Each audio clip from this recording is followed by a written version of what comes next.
entity then appears behind her, mimicking her prayers before disappearing. Layla startles City by expressing her wish to learn makeup. When City asks if Layla wants to be like her, Layla gets upset and goes to wash dishes. City finds a rotten food packet and tells Layla to close the doors and keep everyone out. Confused, Layla asks where City is going, but she doesn't reply. As City opens the door, they hear an announcement about Mrs. Ida's death. She rushes to Ida's house to learn the shocking details of her death and decides to wash her body herself. Meanwhile, Layla wakes to strange noises on the roof, and when she investigates, the roof suddenly collapses. Irf arrives home to find Layla in chaos. When City returns, she collapses, and Layla and Arif help her inside. That night, Layla sees City trying to burn something and asks why she's still awake. City reveals blood-soaked clothes belonging to Ida and explains that everything must be burned after wash core. Layla takes the back to burn the remaining items and urges City to rest.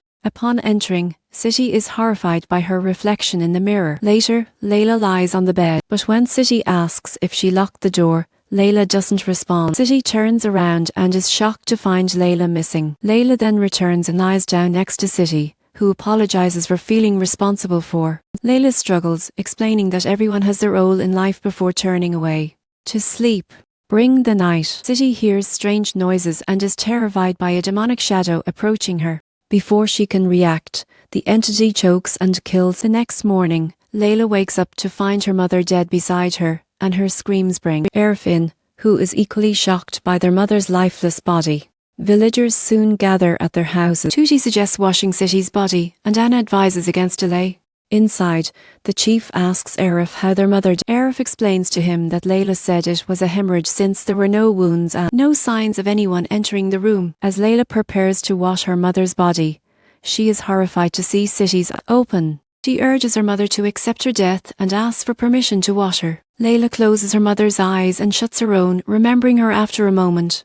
Layla feels as if her mother is holding her hand, telling her that washing the deceased is an honorable task. Guided by City's spirit, Layla washes body, but when she finishes, City's mouth unexpectedly opens. To Layla's horror, she finds a piece of barbed wire inside. Later, City is buried, and the villagers offer their condolences to Layla and are leaving. That evening, Anna visits Layla with condolence money and asks if prayers for Mrs. Ida and City. Layla agrees, but the neighbours are shocked to see blood on City's bed. When they ask how City died, Layla locks the door. As Arif checks his tool, Layla comments that he doesn't seem sad and notes that he even refused to wash their mother. He simply leaves with his toolbox. While washing her mother's bedsheet, Layla is startled to find another piece of wire in the water, but it vanishes when she tries to grab it. Meanwhile, City's friends speculate about the strange occurrences, questioning if City and Edda's close friendship might explain their similar deaths. Perry expresses suspicion. Harry's friend, if they were when she accidentally cuts her finger, her blood lands on their foot. That night, as the village prays for Edda and City, a demonic hand picks up a prayer book. Terry hears a demonic voice reciting prayers, but sees no one. Suddenly, the spirits of Edda and City whisper prayers in her ears, causing her to scream that she doesn't want to die. The chief tries to calm everyone, noting a power outage and suggesting they use candles to continue the prayers. As they light the candles, Layla sees the ghosts of her mother's friends among the villagers. Infuses and frightens her. She notices Anna's ghost, even though Anna is present reciting prayers. Just then, Anna's ghost confronts Layla, and the lights suddenly return. When Layla returns home, she is startled to see her mother. As she approaches, the prayer gown falls to the floor. Scared, Layla picks it up, but steps on a piece of barbed wire, causing her pain. After removing it from her foot, her mother's ghost appears. Meanwhile, Anna talks to her son Bimo, who has found a job outside. She gets frightened when she sees a ghost peeking from a room, but dismisses it. After he leaves, Anna checks the room, and the wardrobe door opens on its own. Confused, she enters, but the door suddenly shuts. When she tries to open it, it's locked, but it opens again as she turns away. Suddenly, Layla is grabbed by demonic hands, and her screams prompt Bimo to rush in, only to find Anna vomiting blood. She tries to enter. The door slams shut, but when he breaks in, he discovers Anna's dead. Later, the chief asks Arif about Layla, noting he called her without a response. Arif goes to find her, reminding her that she washed their mother's body alone before. Layla locks the door, insisting he wouldn't understand. Bimo arrives, pleading for Layla's help, but she remains silent. Meanwhile, Darja, a police officer, tells the chief this is the third incident and questions whether anyone will report it. The chief explains the families refuse to. Darja asks to see the body, and when the chief asks Bimo for his opinion, Bimo insists it's not murder and wants to wait for Layla. As Layla hears Anna calling for help, she opens her eyes, only to be terrified by Anna's ghost. She arrives and asks what's wrong, but she stays quiet. He tells her he's at Bimo's house, where Darja wants to check Anna's body, but Bimo insists on waiting for Layla. When Layla asks how it died, Arif explains that Bimo said she vomited blood before her death.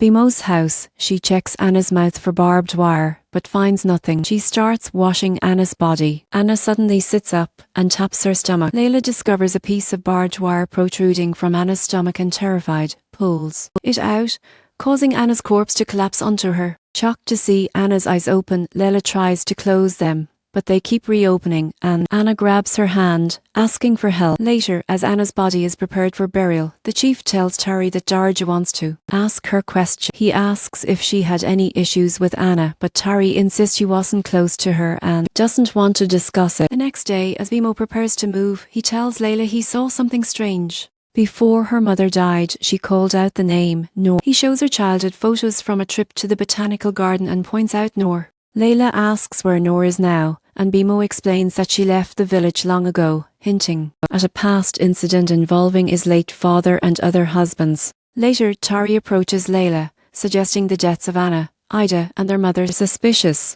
That night, Layla digs up Ida's grave and finds barbed wire protruding from her thighs. As she pulls it out and suddenly finds herself surrounded by advancing ghosts and panic, she climbs out of the grave and runs away. Next morning, it's announced that someone disturbed Ida's grave and villagers are asked to report their activities from the previous night. Later, Layla visits Ida's house to learn more about Noor and meets Tuti, who claims Noor is evil and ruined many marriages. Before Tuti can explain further, she hears a disturbing whisper and begins to face. When Tuti asks why Layla is there, Layla inquires about Noor, and Tuti mentions the grave, suggesting they leave. Arif finds a spade under Layla's bed, just as she arrives and questions whether she dug up a grave. He explains that she needs to uncover why their mother kept Ida's death a secret.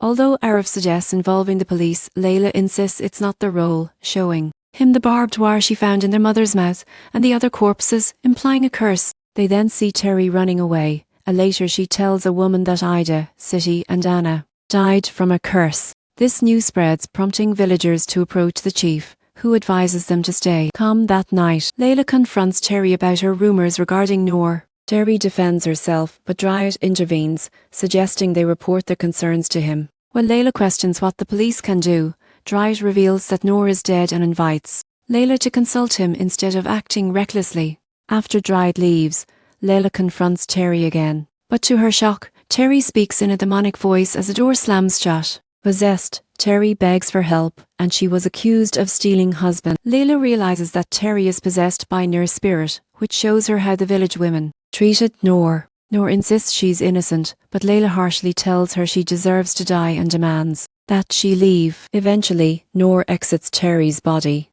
Later that night, Layla is attacked in her sleep by a demonic shadow, which caused her to choke and seemed to fade into death. The scene shifts to her body being prepared for burial, but she suddenly wakes up realizing it was just a nightmare. Sneaking into Rika's house, Layla finds a broken tile and hidden photographs of her mother and friends, realizing with shock that Rika is Noor's daughter. Meanwhile, Tuti is attacked and killed by a demonic entity. When Layla visits Terry's house, she finds her praying and explains the connection to Noor.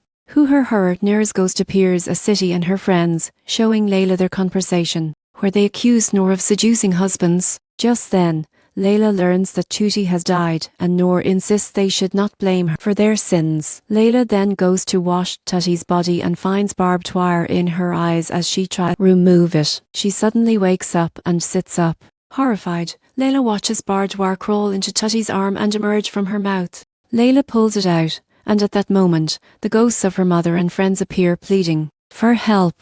Later, Trisha asks Layla to open the door, but she is seen tied with barbed wire, struggling. When he breaks in, he finds her on the floor and brings her back to her senses, informing her that an autopsy is required and suspecting she may be hiding evidence under the guise of washing bodies. Layla accuses Rika of wrongdoing, revealing that she is Nur's daughter. She confronts Rika about her mother's actions, demanding to know what her mother did wrong. Rika tries to calm her, saying, "These are their sins, don't make them hers," before leaving. Layla tries to stop her. Other women become possessed, one by one, and begin to collapse. Then back to the past, showing Layla's mother and friends breaking into Rika's house and dragging her out to beat her. Rika's revealed that while City and her friends tortured Noor, Terry was not with. Frustrated, Rika screams for them to stop, reminding them they did the same to her mother years ago. She acknowledges her sin, but insists they all share the blame. One woman accuses Rika of being a killer like her mother, and the beating continues. Meanwhile, City's spirit approaches Layla, urging her to stop the violence. Layla rushes to intervene, but the crowd turns on her and begins to beat her as well. Rika rushes in to save them, but a rot strikes him in the head, killing him. As Layla mourns her brother's death, the villagers disperse, leaving her in sorrow. Over time, Layla continues washing corpses and removes a pin from a dead body, signifying that she is now cursed the village.